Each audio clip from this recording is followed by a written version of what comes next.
warahmatullahi wabarakatuh. Perkenalkan, saya Ibu Ana Purwanti. Di sini saya akan sedikit memaparkan tentang protokol kesehatan. Ya, protokol kesehatan dalam pembelajaran. Karena apa? Seperti yang kita tahu bahwa sekarang ini, ya, dunia itu dalam masa yang bisa dibilang menakutkan. Karena sedang diserang oleh virus, ya. Seperti yang kita tahu ya, itu COVID-19. Karena itu kita harus benar-benar mematuhi, ya, betul-betul melaksanakan protokol kesehatan ini. Nah, kemudian apa saja yang harus kita ketahui, apa saja yang harus kita pahami tentang protokol kesehatan ini, ya. Yang pertama yaitu ada analisa situasi. Kemudian yang kedua yaitu tentang kebijakan protokol kesehatan dalam pembelajaran, ya. Berhubung kita itu berada dalam sebuah lembaga pendidikan, gitu ya, maka kita harus benar-benar tahu. Karena apa? Kita pasti akan berinteraksi dengan banyak orang, ya. Seperti halnya kalian akan bertemu dengan teman-teman kalian yang tidak hanya cuma 1, 2, 3 orang, gitu ya. Jadi satu kelas itu isinya bisa puluhan. Karena itu apa yang harus kita lakukan itu harus benar-benar kita pahami. Kemudian, nah, sejauh ini, ya, ini data yang memang masih bisa dibilang agak ketinggalan, karena ini data saya ambil tahun 2020, jadi setahun kemarin. Ini saja untuk kasus positif, ya, kasus positif yang ada di Indonesia, di Jawa Timur maksud saya. Itu yang termuda, ya, yang termuda itu ada yang berusia 3 hari, dan yang paling tua itu ada yang berusia 115 tahun. Tapi yang usianya di atas 80, ya, sampai 115 itu, ya, itu hanya 1%. Gitu. Nah, otomatis sekarang kita bisa melihat untuk yang seusia SMA, ya, jadi seperti kalian itu di sekitar 10 sampai 19 itu ada sekitar 5%, ya, sekitar 5%. Tapi seperti yang kita tahu tahun 2020 itu sekolah itu tutup. Jadi memang belum ada yang belum ada yang berani memasukkan siswanya pada tahun itu. Karena apa? Masih hot-hotnya, gitu ya, masih panas-panasnya, dan kita masih takut-takutnya, gitu. Nah, sekarang kita mulai diminta untuk membuka sekolah kembali, gitu, supaya bisa tatap muka. Karena apa? Kalau misalnya sepenuhnya online, gitu kan juga ada beban, gitu ya. Selain dari menerima pembelajaran itu jadi kurang mantap, gitu ya. Terus juga untuk biaya mungkin, ya, untuk untuk ngisi paketan barangkali, gitu ya. Kemudian, nah, kita berada di Kabupaten Lumajang, gitu ya. Kabupaten Lumajang itu tahun 2020, ya, itu yang positif ada sekitar 60 orang, ya, 60 orang. Nah, kalau sekarang seperti yang saya tahu, berita yang terbaru ini, Kabupaten Lumajang itu juga terjadi lonjakan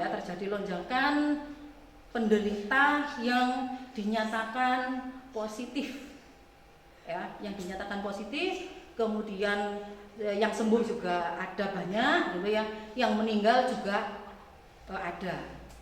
Kemudian, nah, supaya kita itu bisa menjadi lebih sehat, karena apa? Seperti semboyan kita.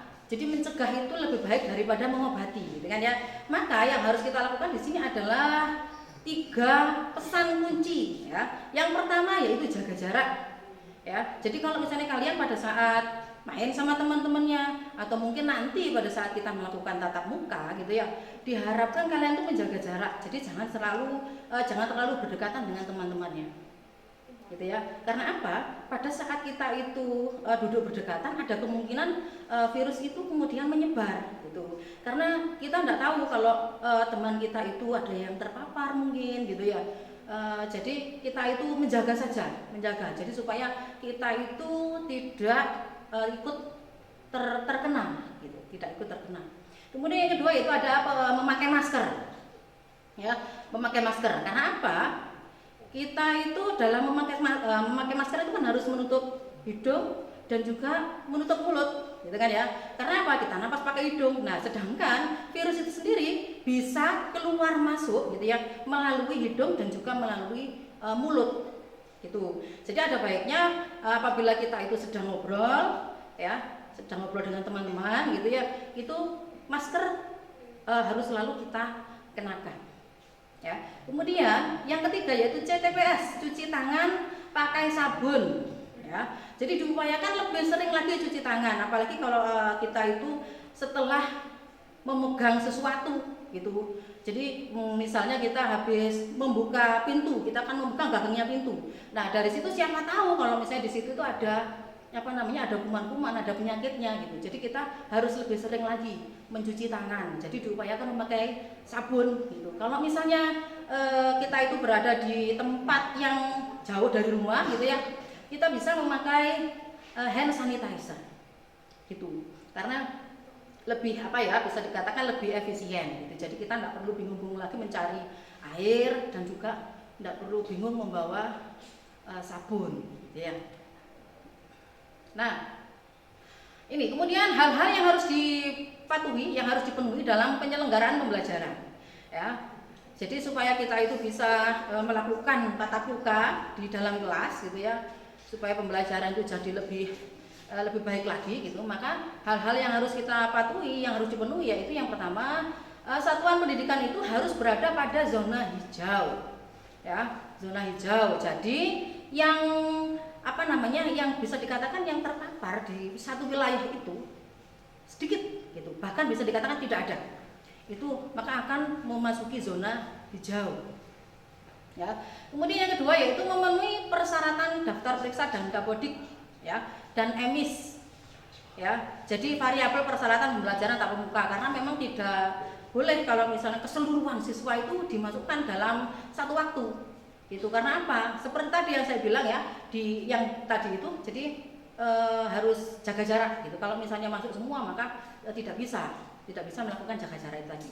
Yang ketiga yaitu pernyataan kesiapan dari kepala satuan pelaksana pendidikan gitu. Siap dalam arti apa? Dalam artian itu sekolah kita itu menyediakan fasilitas semacam cuci tangan, kemudian ruangan semacam itu. Karena apa? Kita membutuhkan ruangan yang lebih banyak. Karena apa? Karena siswanya itu isinya menjadi lebih sedikit seperti itu ya. Jadi kalau harusnya bisa dalam satu kelas gitu, karena adanya pengurangan maka tidak bisa, jadi harus jadikan menjadi 2 kelas. Kemudian yang keempat yaitu Pemda atau gugus tugasnya mengizinkan itu. Jadi kalau misalnya tanpa izin ya kita tidak bisa membuka sekolah. Kemudian yang kelima, yang terakhir, orang tua bisa menyatakan keberatan bila anaknya masuk dalam pembelajaran tatap muka gitu ya. Nah, tetapi kalau misalnya kita mengacu kepada peraturan yang terbaru ya, maka yang kelima ini kayaknya sudah bisa sudah bisa agak kita tinggalkan gitu ya, karena memang harus masuk. Karena apa? Kita sudah berusaha untuk mengurangi kepadatannya gitu ya. Kemudian kita juga sudah menyiapkan fasilitas untuk cuci tangan ya, jadi air dan juga sabunnya. Kemudian 3 pesan kunci ya, yaitu yang pertama, siswa, guru dan semua warga itu harus dalam keadaan sehat ya. Jadi kalau misalnya merasa kurang enak badan, agak ada flu gitu ya, pilek itu, mungkin ada baiknya istirahat terlebih dahulu sampai dirasakan badan itu menjadi lebih fit. Kemudian yang kedua, melakukan desinfektan. Ini juga sudah kita lakukan ya, melakukan desinfektan, jadi penyemprotan. Terus yang ketiga yaitu menyediakan sarana untuk menerapkan protokol. Termogan ya kita sudah sudah menyediakan tempat cuci tangan, kemudian untuk physical distancing juga sudah ada. Yang keempat, pemeriksaan suhu tadi itu ya sudah, jadi termasuk dalam termogan tadi. Kemudian mengatur jarak bangku ya, ini terkait dengan kelasnya tadi itu. Terus yang berikutnya membawa bekal. Jadi tidak ada istilahnya istirahat untuk makan di kantin. Jadi kalian harus membawa bekal sendiri ke sekolah. Jadi pada saat dikasih jam untuk itu gitu ya, kalian bisa membuka bekalnya itu tadi, membuka minumannya seperti itu ya. Jadi kantin tidak buka. Kemudian mengatur jumlah siswa. Ya, mengatur jumlah siswa yang ada dari satu kelas jadikan 2 seperti itu. Menghindari aktivitas di luar kelas berkerumun gitu. Jadi ada baiknya kalau misalnya ngobrol itu tidak dengan banyak orang gitu. Jadi kita masih tetap bisa menjaga jarak.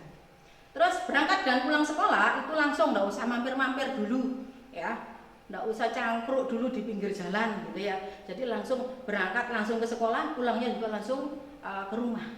Yang terakhir yaitu bila naik angkutan umum ya, tetap harus menggunakan protokol kesehatan.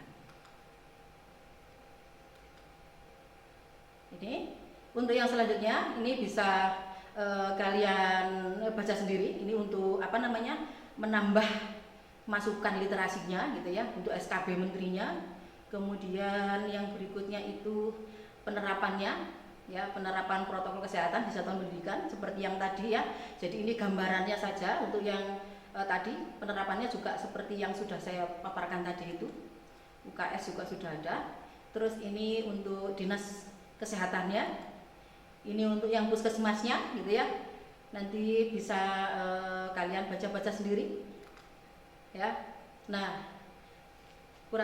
saya rasa sekian saja untuk protokol kesehatannya ya. Jadi sekali lagi, menjaga itu lebih baik daripada mengobati, karena kesehatan itu mahal harganya gitu ya. Nanti untuk postesnya akan di-share di grup gugusnya masing-masing. Terima kasih. Assalamualaikum warahmatullahi wabarakatuh.